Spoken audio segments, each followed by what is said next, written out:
Hello, నేను miss రావు.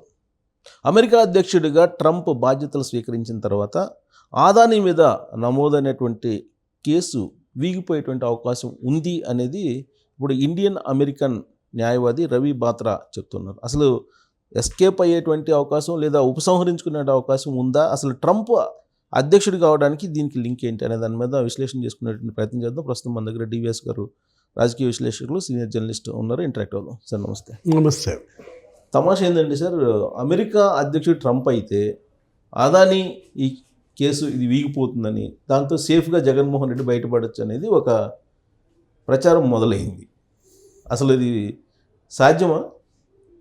అంటే Adani case బయటపడిందేమో ఈ మధ్య, ట్రంప్ మరి అధ్యక్షుడు అయిందేమో ఆల్రెడీ 1 month బ్యాక్.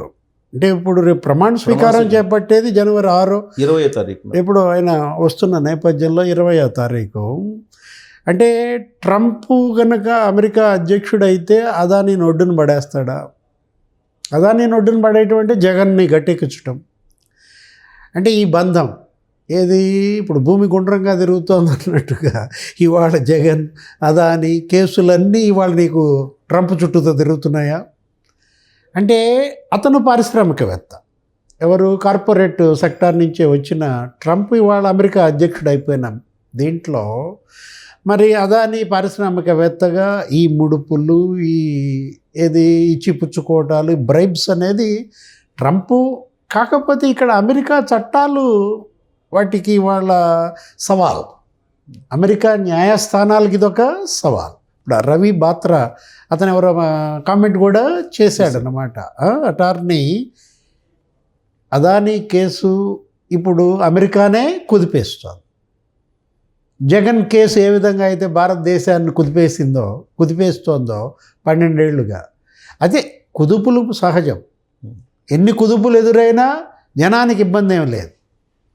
వాళ్ళు కుదుపుకుంటారు తప్ప జనానికి ఏముంటుంది? అప్పటి ఓటేస్తారు, గెలిపిస్తారు. కాకపోతే రేపు జవాబుదారీతనం, అకౌంటబిలిటీ ఎవరికి?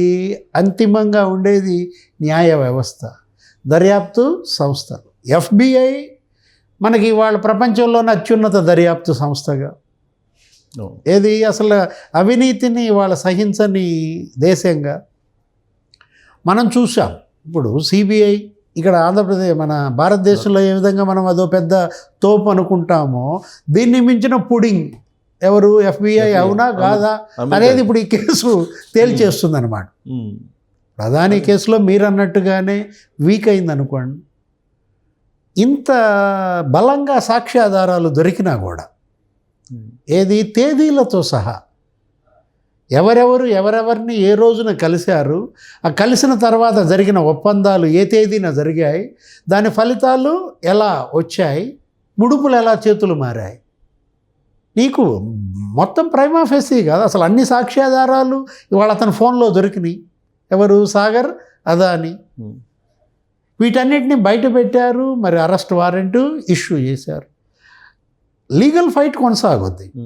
అదానీ గ్రూప్ మనం చూసాం, అదానీ పవర్ ఇచ్చిన ప్రెస్ రిలీజ్ కూడా న్యాయ పోరాటం మేము కొనసాగిస్తాం, మా వాదనలు అక్కడ వినిపిస్తాం. నీకు న్యాయ పోరాటం అయినా వాదనలైనా నీకేంటి? డ్రాగన్ కొంతకాలం నీకు లాగటానికి దోహదపడుతుంది. కాకపోతే భారతదేశంలో లాగా నువ్వు నడకన నడవదు. కానీ ఇక్కడ ఏమంటాడంటే అతను రవి బాత్రా అటార్నీ హోదాలో అది ప్రత్యర్థుల్ని కక్ష తీర్చుకునేలాగా ఆ ప్రాసిక్యూషన్ ఉంది. కాబట్టి ట్రంప్ అధికారంలోకి వచ్చిన తర్వాత ఆ ప్రాసిక్యూషన్ని ఉపసంహరించుకునేటువంటి అవకాశం ఉంది. అంటే ఈయన రికమెండ్ చేసే అవకాశం ఉంది ఉపసంహరించుకోమని అని అంటాడు. అంటే ఎవరిపైన ఎవరు కక్ష తీర్చుకున్నట్టు? కక్ష కట్టాల్సిన అవసరం ఏంటి? ఇందులో కక్ష సాధింపుకు అసలు అవకాశం ఎక్కడ? వైసీపీ చేస్తున్న విమర్శలానే ఉంది ఇది కూడా. ఇది ఇప్పుడు వైఎస్ఆర్ కాంగ్రెస్ పార్టీ మంత్రులు లేకపోతే వాళ్ళ సొంత మీడియానో ఈ జగన్ పైన విషం కక్కుతున్నారంటారు. అవును, జగన్ పైన విషం ఎవరు కక్కుతున్నారు? అమెరికా కక్కుతుందా? అంటే అమెరికాకి జగన్కి ఉన్న శత్రుత్వం ఏంటి? అమెరికాకి వ్యతిరేక కార్యకలాపాలు ఈయన ఏమైనా చేస్తున్నాడా? సాగర్, అద్వానీ చేసిన పని ఇదంతా అసలు యాక్చువల్గా. ఇప్పుడు మీరు ముడుపులు తీసుకున్నది మీరు, ముడుపులు ఇచ్చింది వాళ్ళు, మీరు బాగానే ఉన్నారు. కానీ ఈ ముడుపులు మీ దేశంలో జస్తే ఈ బాధ ఉండేది కాదు. ఈ ముడుపులు, ఈ లంచాలు, ఈ అవినీతి మీ రూపాయల్లో మీ దగ్గర ఏడిస్తే ఈ గోల ఉండేది. మీరు ఏం చేశారు? మీ ముడుపులు కూడా మా దేశంలో లోల్లా ఎక్కడన్నా ఉందా? ఒక దేశంలో ముడుపులకు ఇంకో దేశంలో రుణం. ఇది కొత్త టెక్నిక్. ఇది చరిత్ర ఎరుగని కొత్త విధానం అన్నమాట. మనకి మొన్నటిదాకా క్విడ్ ప్రోకో అనుకున్నాం. అవును, అది కొత్త సినిమా, అది లేటెస్ట్ సినిమా. క్విడ్ ప్రోకో 1.0 అంటే అసలు హార్వార్డు యూనివర్సిటీల్లో ఇదో పెద్ద పాఠ్యాంశం, జగన్మోహన్ రెడ్డి అంశం. ఏది అసలు ఆంధ్రప్రదేశ్ అనేది ఒక రాష్ట్రం ఉందంట, అక్కడ ఒక ముఖ్యమంత్రి ఉన్నాడంట రాజశేఖర రెడ్డి, ఆయన కొడుకు ఇలా చేశాడు, రూపాయి పెట్టుబడి లేకుండా ప్రభుత్వం ద్వారా భూములు ఇప్పించటము, లేకపోతే ప్రభుత్వం ద్వారా గనులు ఇప్పించటము, నీళ్లు ఇప్పించటము, ఫలితంగా తన యొక్క కంపెనీల్లోకి పెట్టుబడులు రాబట్టడం. అసలు ఈ టైప్ ఆఫ్ అవినీతి చరిత్ర ఎరుగదు. ప్రపంచంలో ఎరుగని అవినీతి సృష్టికర్త జగన్మోహన్ రెడ్డిగా మరి ఇవాళ అంతర్జాతీయ విశ్వవిద్యాలయాల్లో పాఠ్యాంశం అయిందంటే ఏది బిజినెస్ గ్రాడ్యుయేట్స్కి ఇవాళ ఏంటి స్పష్టంగా మరి అప్పుడే చర్చ. ఆ వాన్పిక్ ఎవరికి, ఆయన నిమ్మగడ్డ ప్రసాద్కి 28,000 ఎకరాలు ఇస్తే ఆయన 900 కోట్లు తీసుకొచ్చి సాక్షిలో పెట్టడం, జగతి పబ్లికేషన్స్, ఇందిరా టెలివిజను. లేకపోతే గాలి జనార్దన్ రెడ్డికి ఓబులాపురం మైన్స్ ఇస్తే ఆయన ఒక 140 కోట్లు తీసుకొచ్చి ఈటిల్లో పెట్టడం. అంటే రూపాయి పెట్టుబడి లేకుండా. ఇవాళ మరి 1000 కోట్ల మీడియా ఎస్టేటు, లేకపోతే భారతీ సిమెంట్స్ అయితే అసలు మరీ అన్యాయం, అది 40,000 కోట్ల ఎస్టేట్ అంట. ఎందుకంటే అది ఎవరికో అమ్మారు మొన్న, ఫ్రాన్స్ వాళ్ళకి ఎవరికో అమ్మితే 50% ఏమో అమ్మితేనే నీకు 20,000 కోట్ల. ఇప్పుడు జగన్కి అందులో ఉన్నది ఎంత? 48%, 49% ఏదో ఉందనుకుంటా భారతీ సిమెంట్స్లో. దాని విలువే 20,000 కోట్లు అంట. అంటే పైసా పెట్టుబడి లేకుండా మరి 40,000 కోట్ల cement factory estate, cement estates అంటాం మనం దాన్ని. జగన్మోహన్ రెడ్డి ఎస్టేట్స్, అటు పవర్ ప్లాంట్ ఎస్టేట్స్, విద్యుత్ ప్లాంట్ల సామ్రాజ్యం, మీడియా సామ్రాజ్యం, సిమెంట్ సామ్రాజ్యం, క్విడ్ ప్రోకో. ఇప్పుడు ఏంటిది? సరే, ఈ ముడుపులతో మీరు ఈ స్థాయికి వచ్చారు. ముడుపులు ఇక్కడ ఈ దేశంలో, ఇక్కడ ఈ ద్రవ్యం, ఇక్కడ ఈ కరెన్సీలో ఇచ్చుకోకుండా అదాని జగన్కి ముడుపులు ఇవ్వడానికి అమెరికా బ్యాంకుల దగ్గర రుణం తీసుకోవడం ఏంటండి? ఇది అసలు ఊహించగలరా? అంటే అక్కడ స్టాక్ ఎక్స్చేంజ్ మీద ఇవాళ పెను ప్రభావం, అసలు నీకు వైబ్రేషన్స్, భూకంపం వచ్చినట్టుగా అది సహించే పరిస్థితి లేదు. ఇప్పుడు ఇవాళ ప్రపంచ ఆర్థిక వ్యవస్థకే వెన్నెముక అమెరికా. నీకు ప్రపంచాన్ని శాసిస్తోంది అమెరికన్ డాలర్.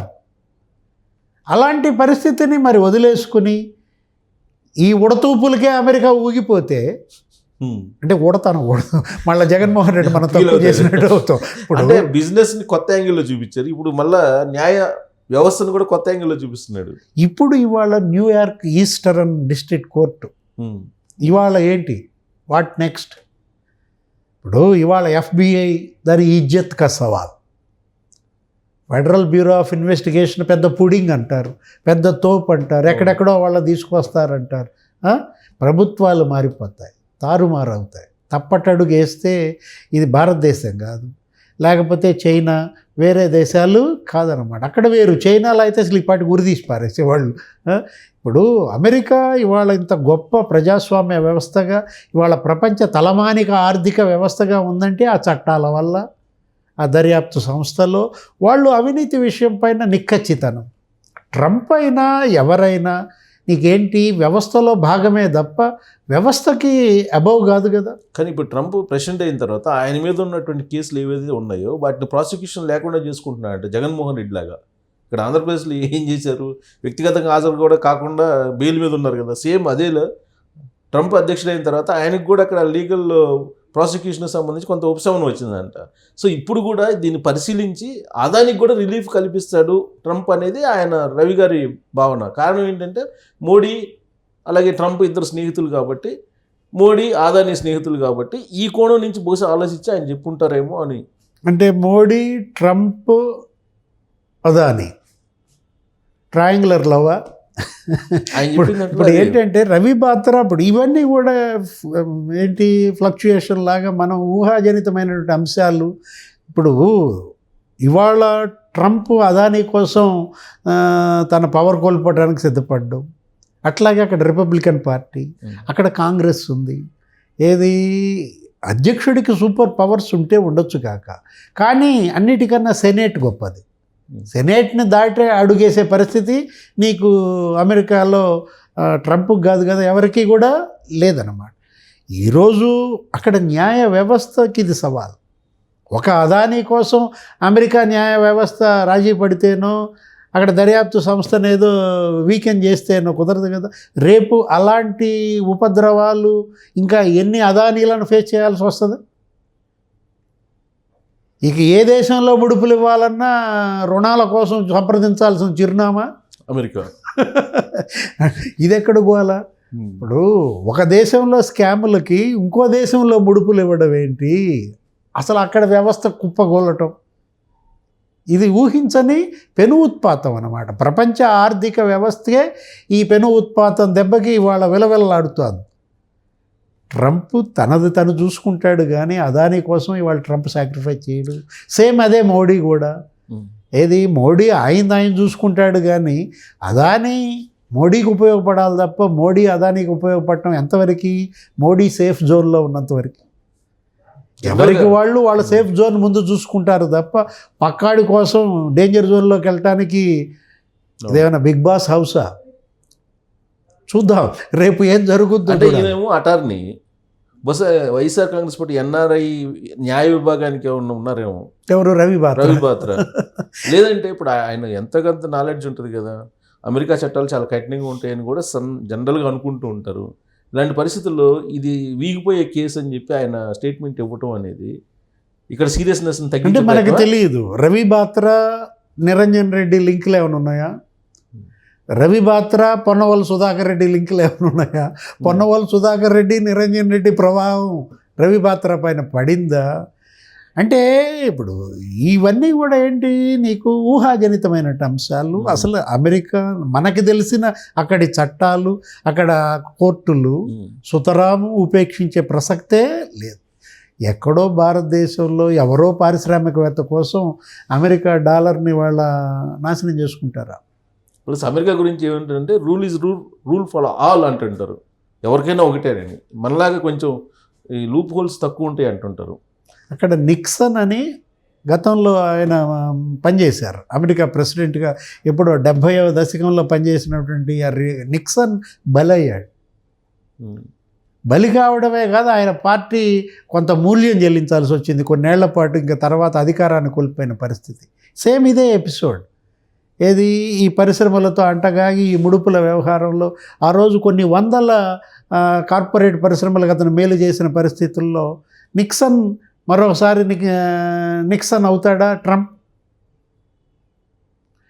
ఎందుకంటే ట్రంప్ అతని పరిశ్రమల సంగతి చూసుకుంటాడు, అతని కేసుల సంగతి చూసుకుంటాడు, అతని దేశమే అతనికి ముఖ్యం తప్ప. ఇవాళ ట్రంప్ను అక్కడ గెలిపించుకుంది అమెరికా ఫస్ట్ అనే నినాదం. ట్రంప్ గెలిచి అధ్యక్షుడై అమెరికా లాస్ట్ చేస్తాడా? అదే జరిగితే వాళ్ళ పార్టీకే అదిక లాస్ట్ అవుతుందన్నమాట. పార్టీలు కూడా ఒప్పుకోరు కదా.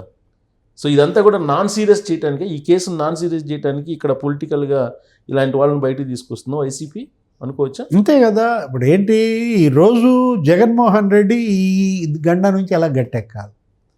ఇప్పుడు ఏంటి, ఒకవైపేమో ఓడిపోయిన దీంట్లో ఉన్నాడు. ఆ షాక్ నుంచి తేరుకోకముందే వరుస షాకులు.